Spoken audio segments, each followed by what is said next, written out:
नमस्कार, आदाब, सत श्री अकाल। आप सभी का फिर से स्वागत है आपके ही चैनल राइट इन्फॉर्मेशन में। तो देखिए, आज के टाइम में अगर कोई भी बिजनेस स्टार्ट करने जाते हैं तो सबसे बड़ी जो है प्रॉब्लम या इश्यू जो आता है फंडिंग का आता है।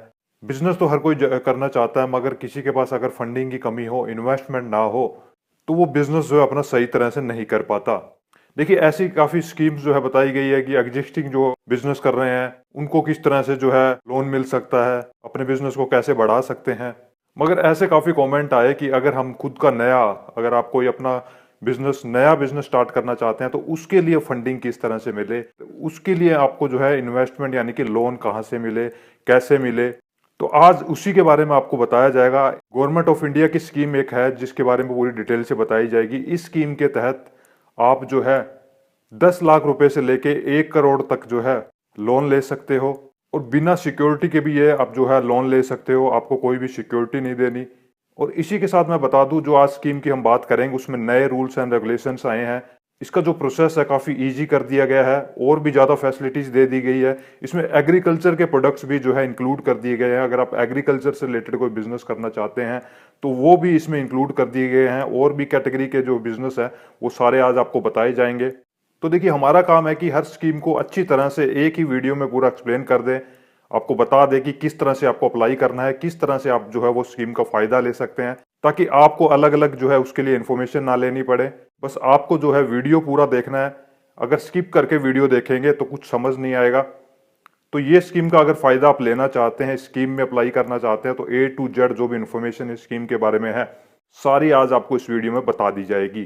फर्स्ट टाइम ये वीडियो देख रहे हैं तो चैनल में जरूर विजिट करें, और नीचे जो रेड कलर का सब्सक्राइब का बटन है उसे भी दबा दे, बेल आइकन दबा दे, ताकि हर रोज आपको इस तरह की इन्फॉर्मेशन मिलती रहे। तो आज हम बात करेंगे स्टैंड अप इंडिया, जो गवर्नमेंट की स्कीम है उसके बारे में पूरी डिटेल से आपको बताया जाएगा।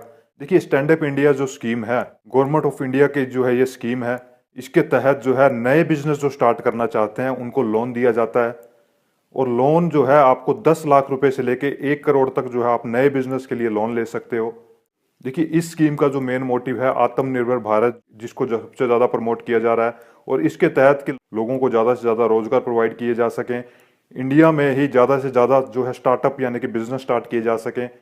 तो आप भी जो है इस स्कीम के साथ जुड़ सकते हैं और लोन लेके अपना खुद का बिजनेस स्टार्ट कर सकते हैं। देखिए, सबसे पहले मैं आपको ये प्रूफ दिखा दूं। काफी लोगों का मानना है कि लोन नहीं मिलता, सिर्फ जो है कागजी कार्रवाई के लिए दिखाया जाता है। तो देखिए, ऑलरेडी ये जो है इनकी साइट पे भी मेंशन है, आप ये देख पा रहे होंगे डेटा, कि यहाँ पे जो है 1,45,000 लोगों ने एप्लीकेशन किए हुए हैं, जिनमें से 1,26,000 लोगों के लोन सैंक्शन हो चुके हैं। इसी के साथ अमाउंट भी आप देख सकते हैं, यहाँ पे मेंशन किया है कि 34,000 करोड़ के लिए जो है लोन की एप्लीकेशन आई है, जिसमें से 28 करोड़ रुपए का लोन जो है ऑलरेडी सैंक्शन हो चुका है। इसी से आप अंदाजा लगा सकते हैं कि लोग इस स्कीम का फायदा उठा रहे हैं। तो देखिए, सबसे पहले जो नए रूल्स पास हुए हैं उनके बारे में मैं आपको बता दूं। देखिए, पहले इसमें मार्जिन मनी जो थी वो 25% तक थी, अब जो है उसको घटा करके 15% ही कर दिया गया है। यानी कि अब जो है 85% तक आप बैंक से डायरेक्ट लोन ले सकते हैं। 15% ही जो है आपको अपनी तरफ से मार्जिन मनी लगाना होगा।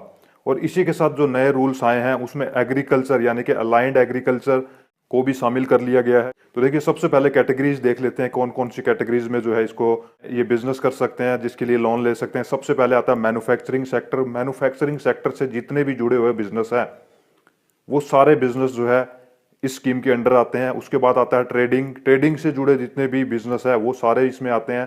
थर्ड इसमें रखा गया है सर्विस से रिलेटेड। अगर आप सर्विस से रिलेटेड कोई भी बिजनेस करना चाहते हैं तो वो भी सारे इसमें इंक्लूड है। और फोर्थ जो अभी इन्होंने ऐड किया है अलाइंड एग्रीकल्चर, यानी कि एग्रीकल्चर के जितने भी प्रोडक्ट्स हैं, सपोज जैसे कि अगर आप कोई पोल्ट्री फार्म ओपन करना चाहते हैं, बी फार्मिंग करना चाहते हैं, या फिर फिश फार्मिंग करना चाहते हैं, फूड प्रोसेसिंग यूनिट लगाना चाहते हैं, फूड से रिलेटेड कोई कार्य करना चाहते हैं, और भी काफी ज्यादा जो है एग्रीकल्चर से जुड़े हुए इसमें बिजनेस है, उन सभी को भी जो है अब इंक्लूड कर लिया गया है। तो पहले से ज्यादा इसका आप बोल सकते हैं कि दायरा बढ़ा दिया गया है। अब और भी ज्यादा बिजनेस जो है आप इस स्कीम के तहत कर सकते हैं। तो देखिए, इन स्कीम को जो है ग्रीन फील्ड का नाम दिया गया। ग्रीन फील्ड का नाम यहाँ पे इसलिए दिया गया कि इसको जो है बिल्कुल नए स्टार्टअप के तौर पे आप स्टार्ट कर सकते हैं। नया स्टार्टअप अगर आपको करना चाहते हैं, पहले से कोई बिजनेस ना कर रहे हो, नया बिजनेस के लिए जो है ये स्कीम बनाई गई है, और इसका जो है नया बिजनेस स्टार्ट करके आप इस स्कीम का फायदा उठा सकते हैं। तो अब इस स्कीम के लिए जो एलिजिबिलिटी जो रखी गई है वो जान लेते हैं कि कौन कौन इसमें अप्लाई कर सकते हैं। देखिए, सबसे पहले इसमें एज रखी गई है कि आपकी एज जो 18 साल से ऊपर होनी चाहिए। सेकंड, इस बिजनेस को वही अप्लाई कर सकते हैं जो नया स्टार्टअप करना चाहते हैं, नया बिजनेस स्टार्ट करना चाहते हैं, यानी कि किसी भी पुराने बिजनेस के लिए ये नहीं है। तो नया स्टार्टअप अगर आप करना चाहते हैं तो इसमें अप्लाई कर सकते हैं। उसके बाद आता है कि कोई भी बैंक वगैरह में पहले आपका जो है गलत रिकॉर्ड ना हो, गलत ट्रैक ना हो, यानी कि कोई डिफॉल्टर वगैरह की लिस्ट में आपका नाम ना हो। और इसी के साथ इसको जो है SC ST कैटेगरी से अगर आप बिलोंग करते हैं तो आप इस स्कीम का फायदा ले सकते हैं। अगर वुमेन्स हैं, चाहे किसी भी कैटेगरी से है, तो आप इसमें जो है अप्लाई कर सकते हैं। और इसी के साथ अगर आप ओपन OBC और भी कैटेगरी से आते हैं तो भी आप इसको जो है स्टार्ट कर सकते हैं। मगर उस टाइम पे आपको क्या करना होगा, आप सिर्फ पार्टनरशिप में उस टाइम ये काम कर सकते हैं। देखिए, इस चीज़ को इस तरह से समझिए, अगर आप SC ST कैटेगरी से है तो 100% इंडिविजुअल आप ये काम कर सकते हैं। वुमेन्स आप किसी भी कैटेगरी से हैं तो इस बिजनेस को कर सकते हैं। और इसी के साथ अगर आप ओपन OBC कैटेगरी या और कैटेगरी से बिलोंग करते हैं तो आप पार्टनरशिप में कर सकते हैं। इसमें अपनी वाइफ के साथ काम कर सकते हैं। इसमें करना यही होगा कि आपको जो है वुमेन को इसमें जो है आगे लाना होगा। 51% आप वुमेन के नाम करवा सकते हैं और 49% आप चाहे किसी भी कैटेगरी में हैं, आप खुद के नाम वो बिजनेस रजिस्टर करवा सकते हैं। मेन इस स्कीम का अगर मकसद देखेंगे तो यही है कि वुमेन्स को भी आगे लाया जाए, उनको भी जो है नए स्टार्टअप स्टार्ट करवाए जाए और उनके सहयोगी आप जरूर बन सकते हैं। आप अपनी फैमिली मेंबर में जो भी वुमेन है उसके नाम ये बिजनेस स्टार्ट कर सकते हैं और इस स्कीम का फायदा ले सकते हैं। अब जान लेते हैं इस स्कीम में अप्लाई करने के लिए आपके पास कौन कौन से डॉक्यूमेंट होने चाहिए। देखिए, सबसे पहले इसमें आता है आइडेंटिटी प्रूफ, जो पैन कार्ड, आधार कार्ड या लाइसेंस हो सकता है। उसके बाद आता है कि आपका जो है रेजिडेंशियल प्रूफ, जहाँ पे भी आप रहते हैं उसका आपके पास प्रूफ होना चाहिए। थर्ड आता है बिजनेस एड्रेस प्रूफ, यानी कि बिजनेस जहाँ पे ये करने वाले हैं उसका आपके पास जो है एड्रेस प्रूफ होना चाहिए। उसके बाद आता है कि अगर आप ये सिंगल अगर आप बिजनेस कर रहे हैं तो memorandum and article of association जो बिजनेस का बनता है उसका सर्टिफिकेट आपको लेना होता है। और अगर आप ये पार्टनरशिप में बिजनेस कर रहे हैं तो पार्टनरशिप डीड आपको बनवानी होती है। उसके बाद आता है कि अगर आप ये देखिए वर्किंग कैपिटल के लिए लोन लेते हैं, 2 साल का प्रोजेक्शन रिपोर्ट बनाना होता है कि आपका वर्किंग कैपिटल किस में कितना लगेगा। इसी के साथ आपकी जो है मेन प्रोजेक्ट रिपोर्ट यानी कि DPR रिपोर्ट आपको बनवानी होती है, जिसमें पूरी डिटेल दी जाती है। अगर आप पूरे प्रोजेक्ट के लिए अगर लोन ले रहे हैं, मशीनरी वगैरह भी इंक्लूड है, तो सारी मशीनरी की डिटेल होती है। किस सप्लायर से आप ले रहे हैं उसकी डिटेल होती है, सप्लायर का एड्रेस होता है, कितना बड़ा प्लांट लगा रहे हैं उसकी पूरी डिटेल होती है। यानी कि एक प्रोजेक्ट रिपोर्ट, जो भी आप प्रोजेक्ट लगा रहे हैं उसके बारे में आपको पूरी प्रोजेक्ट रिपोर्ट बनवानी होती है। जिस जगह पे भी आप ये काम कर रहे हैं वहाँ के लिए जो है पॉल्यूशन कंट्रोल बोर्ड से जो है सर्टिफिकेट यानी कि NOC लगती है। फायर डिपार्टमेंट से भी आपकी NOC लगती है। और इसी के साथ आपको जो है MSME या उद्यमी में आपको जो है अपना रजिस्ट्रेशन करवाना होता है। और इसी के साथ आपको जो है नेट वर्थ यानी कि जो भी आपकी एसेट्स वगैरह है, लाइबिलिटी वगैरह है, उनका सर्टिफिकेट आपको किसी CA से बनवाना होता है। तो ये सारे जो है इसमें मेन डॉक्यूमेंट्स रहेंगे, ये सारे डॉक्यूमेंट्स आपके पास होने चाहिए। तो देखिए, लोन के बारे में भी बात कर लें। इसमें जो है आप जो है 85% तक जो है लोन ले सकते हैं। 15% मार्जिन मनी जो है आपको खुद को लगानी होती है। और इसको अगर पेमेंट का पीरियड देखेंगे तो 7 साल उसका जो है पेमेंट का पीरियड रखा गया है। 7 साल तक जो है आप ये अपना पैसा पे कर सकते हैं। और इसमें जो है वर्किंग कैपिटल लोन आप ले सकते हैं अगर सिर्फ आपको वर्किंग कैपिटल के लिए लोन चाहिए। और इसी के साथ अगर आप इसमें टर्म लोन भी ले सकते हैं। टर्म लोन का यहाँ पे मतलब होता है कि जितने भी प्लांट एंड मशीनरी वगैरह आप लगाते हैं उसके लिए अलग से आप लोन ले सकते हैं, या फिर दोनों को मिला के अगर पूरा प्रोजेक्ट के लिए लोन लेना है तो पूरे प्रोजेक्ट के लिए जो है दोनों को मिला के भी आप इसमें जो है लोन के लिए अप्लाई कर सकते हैं। तो अब जान लेते हैं कि इसमें अप्लाई कैसे करना है। देखिए, अप्लाई करने से पहले काफ़ी सारे रीजंस हैं कि लोन के जो है रिजेक्शन क्यों होते हैं। काफ़ी लोगों ने शायद अप्लाई किया होगा, रिजेक्शन होते हैं। तो मेन रीजन मैं आपको बता देता हूँ, इनको आप अगर सही तरह से फॉलो करेंगे तो आप जो है इसमें 100% लोन ले पाएंगे। देखिए, सबसे पहले आता है कि आपको अच्छी तरह से अपनी प्रोजेक्ट रिपोर्ट बनवानी है। जो भी बिजनेस करना चाहते हैं उसके बारे में पूरी डिटेल आपके पास होनी चाहिए। इसी के साथ आपको भी पूरा जो है नॉलेज होना चाहिए जो भी बिजनेस आप कर रहे हैं। ये नहीं कि आपने डायरेक्ट अप्लाई कर दिया, आपको जो है पूरा आइडिया नहीं है कि कितना पैसा लगेगा, कैसे जो बिजनेस किया जाएगा। आपको भी उसके लिए पूरी जो है इन्फॉर्मेशन होनी चाहिए। तो क्योंकि आपको जो है बैंक में भी ये कन्विंस करना होता है, वो उनको जो है पूरा डिटेल बताना होता है कि किस तरह से आप ये बिजनेस करेंगे। इसी के साथ मैं आपको बता दूं, देखिए, इसके लिए वैसे तो सिक्योरिटी डिपॉजिट नहीं लगती। अगर आप ये बिजनेस करना चाहते हैं तो अगर आप ये जो है CGT MSC के थ्रू अगर आप लोन लेते हैं तो कोई भी जो है सिक्योरिटी डिपॉजिट नहीं लगती। तो देखिए, अगर सिक्योरिटी आप इसके लिए कोई देते हैं, सिक्योरिटी बैंक में आप रखते हैं, तो आपका जो है ज़्यादा चांसेस हो जाते हैं, इजीली लोन आपको मिलता है।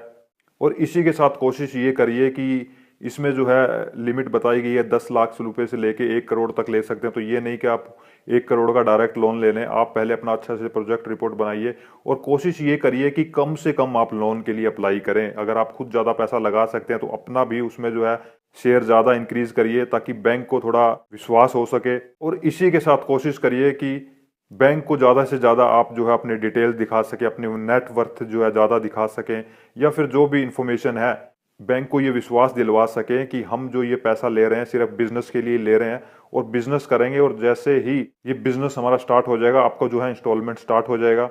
और पहले खुद भी उस पर जो है पूरा रिसर्च कर लीजिए कि जो भी बिजनेस आप करने वाले हैं उसको जो है कितने टाइम में आप जो है प्रॉफिट में कन्वर्ट कर पाएंगे। तो इन चीज़ों का अगर आप ध्यान रखेंगे और सारे डॉक्यूमेंट सही तरह से लगाएंगे, अच्छी तरह कंसल्ट करके इसमें अप्लाई करेंगे, तो आप जो है इस लोन के लिए अप्लाई कर पाएंगे और इस लोन को ले पाएंगे। अब जान लेते हैं कि इसमें आपको जो है अप्लाई कैसे करना है। देखिए, अप्लाई करने के लिए 3 तरीके हैं, तीनों आपको मैं बता देता हूँ। तो देखिए, सबसे पहले आपको इनकी जो ऑफिशियल वेबसाइट है यानी कि www.udyamimitra.in, उस पर आपको जाना है। उसका लिंक मैंने डिस्क्रिप्शन में डाल दिया है। जैसे आप इस साइट पे जाएंगे, पहले पूरी डिटेल आप पढ़ लीजिए, फिर सबसे ऊपर जो है आपको अप्लाई का ऑप्शन नजर आएगा। पे आप जैसे ही क्लिक करेंगे तो सबसे पहले आपको क्या करना होगा, वहाँ पे अपना अकाउंट क्रिएट करना होगा। अकाउंट क्रिएट करने के लिए आपको जो आईडी पासवर्ड आपका जो भी डिटेल है वहाँ पे मांगी गई है डालना होगा। जैसे ही आप मोबाइल नंबर डालेंगे उस पर एक ओटीपी आएगा और ओटीपी आप डालने के बाद आपका पूरा फॉर्म ओपन हो जाएगा। वो पूरा फॉर्म आपको भरना होगा, जो जो डिटेल उसमें मांगी गई है सब अच्छी तरह से उसमें जो है फिल करनी होगी। इस तरह से जो है आप इसमें ऑनलाइन अप्लाई कर सकते हैं। सेकंड जो है बैंक ब्रांच है, जो भी नियरेस्ट बैंक ब्रांच है उसमें जाके आप अप्लाई कर सकते हैं। और थर्ड इसमें जो ऑप्शन ये भी दिया गया है, डिस्ट्रिक्ट मैनेजर्स जो भी हैं उनकी पूरी डिटेल यहाँ पे दी गई है। इसमें एजेंसीज है, एजेंसीज भी जो इसमें बनाई गई है सारे बैंक की है, तो इस पर आप क्लिक करके पूरी डिटेल ले सकते हैं। जैसे ही आप क्लिक करेंगे तो आप अपना स्टेट एंड डिस्ट्रिक्ट डालिए, आपके स्टेट एंड डिस्ट्रिक्ट में जो भी बैंक या जो भी एजेंसी इसके लिए बनाई गई है उसका पूरा डिटेल आ जाएगा, ईमेल एड्रेस आ जाएगा और जो भी सारी डिटेल यानी कि एड्रेस वगैरह आ जाएगा। तो डायरेक्ट आप वहाँ से एड्रेस लेके डायरेक्ट बैंक में विजिट कर सकते हैं और वहाँ पे जाके भी आप अप्लाई कर सकते हैं। तो देखिए, इस तरह से जो है आप इसमें ऑनलाइन एंड ऑफलाइन दोनों तरह से अप्लाई कर सकते हैं। तो अगर आपके कोई भी डाउट है तो आप मुझे कमेंट कर सकते हैं। इसी के साथ कोई भी बिजनेस आप करना चाहते हैं तो डायरेक्ट आप हमसे जुड़ सकते हैं। उसके लिए आपको स्लॉट बुक करना होगा। जैसे ही आप स्लॉट बुक कर लेंगे हमारी तरफ से कॉल आ जाएगा और आपको जो है पूरी डिटेल बता दी जाएगी। तो अगर आज का वीडियो अच्छा लगा हो तो लाइक एंड शेयर जरूर कीजिए। जल्दी मिलता हूँ फिर एक नई इन्फॉर्मेशन और नई बिजनेस डिटेल के साथ। तब तक अपना ध्यान रखिए। Take care, bye bye.